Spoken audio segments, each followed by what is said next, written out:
guys, welcome back to my channel. Today is Vlogtober day 25. Y'all, we almost at the end. Y'all hear some snoring, just Danilo, he over there sleeping. So today's video is gonna be a little different than the other videos I've been posting. It's gonna be about breastfeeding advice.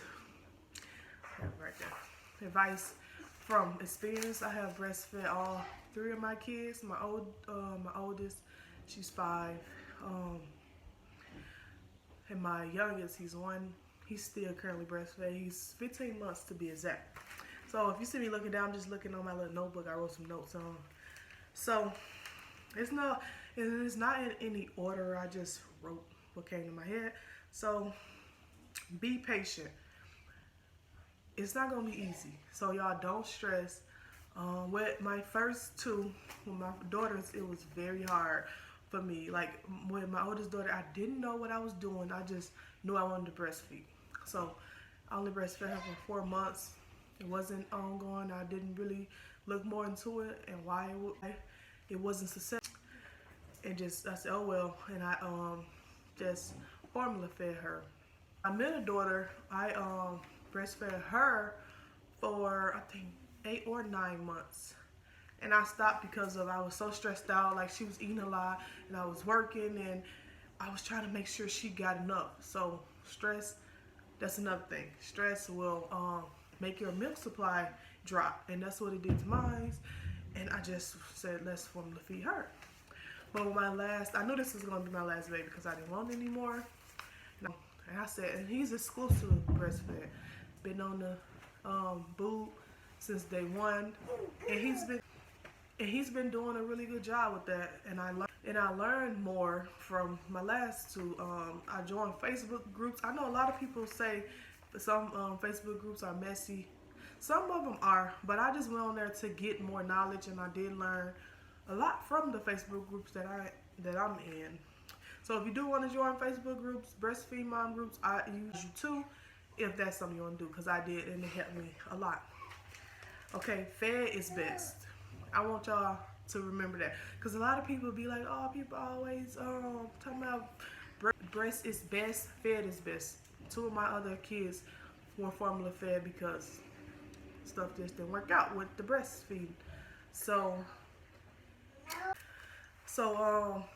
yeah, so as long as you feed your kid, you're doing an amazing job. Okay, and if you're going to pump, I did pump with Desire, which is my oldest, and I pumped with all 3 of my kids actually.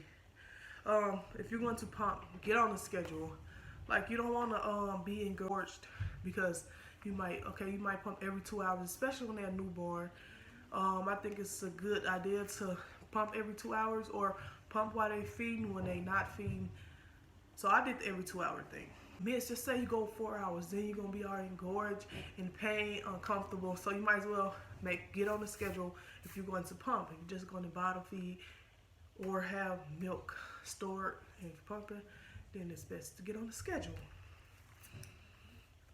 Remember, this is a beautiful and rewarding thing to breastfeed. Like sometimes it's just frustrating. I'm so ready for my son to get off the boob, but I know when he get off, I'm gonna be so sad about it. But because it's such a great bonding experience, it's rewarding. I love it. Stay hydrated. That was always my issue. I don't think I ever had hydrated. That's my biggest thing with my baby now. I have to stay hydrated because he's on the boob. And yes, he does eat regular food, but he still drink breast milk just as much as he did when he was smaller. Okay. And this is what I was confused when I had, I think, my second daughter. 3 days without pooping. When we called the doctor, and they was like, oh, it's normal for breastfed babies. So it's normal for breastfed babies to go at least a week. I think Danilo has went a week without pooping because the milk that they consume, everything, they might not have to poop out nothing. So it is normal for your newborn or your breastfed baby to go at least a week without pooping. Do not be afraid to nurse in public. I was afraid to nurse my middle daughter in public because I just didn't want, I felt uncomfortable.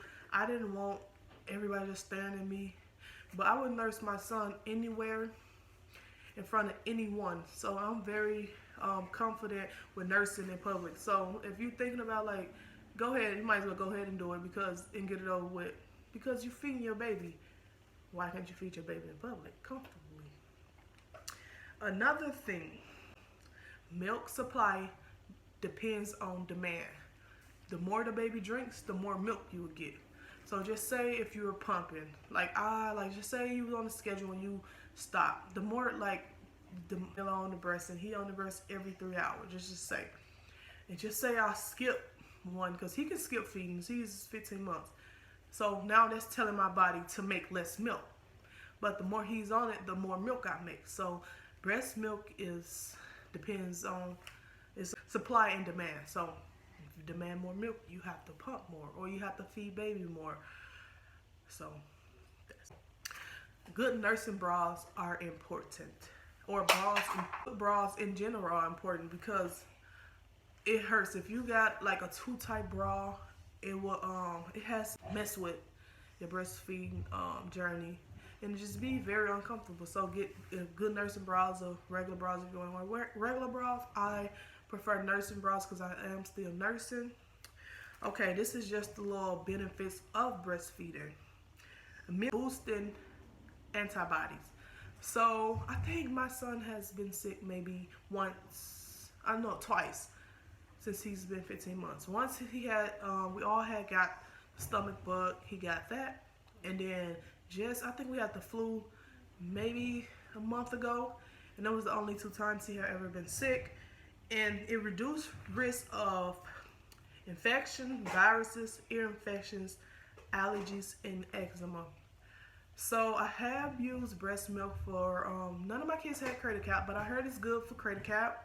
I have used it for like diaper rash, or like eczema, because my middle daughter has eczema. So I have used it for that. My kids have never had an ear infection, so I didn't use it for that. So I can't speak on this. Is just something that if you look up, it'll tell you. Viruses. It has been time my other kids were sick and Danilo wasn't, so it does help in that way, but it didn't help with the stomach bug, because he absolutely had that, and that was horrible. It didn't help with the flu either, because I don't actually know we had the flu. I just looked up the symptoms, and we had all the symptoms of the flu, and he actually was sick then too. So story time on anything y'all want me to do. But okay, that's all of the little advice that I do have that's off the top of my head. But if you have more, I'm not a let me say this, if y'all made it all the way to the end of the video, I'm not a doctor. This is just what I have experienced. So if you have any like questions, you can always contact your doctor or someone professional. I'm not a professional. I'm just telling y'all from experience. But y'all, that's the end of the video. Thanks for watching. If you made it all the way to the end, put a crown in the comments down below. Subscribe to the channel if you aren't already. I'm thinking about doing a story time of all 3 of my births. If you guys want that, let me know. So, thank you. Bye.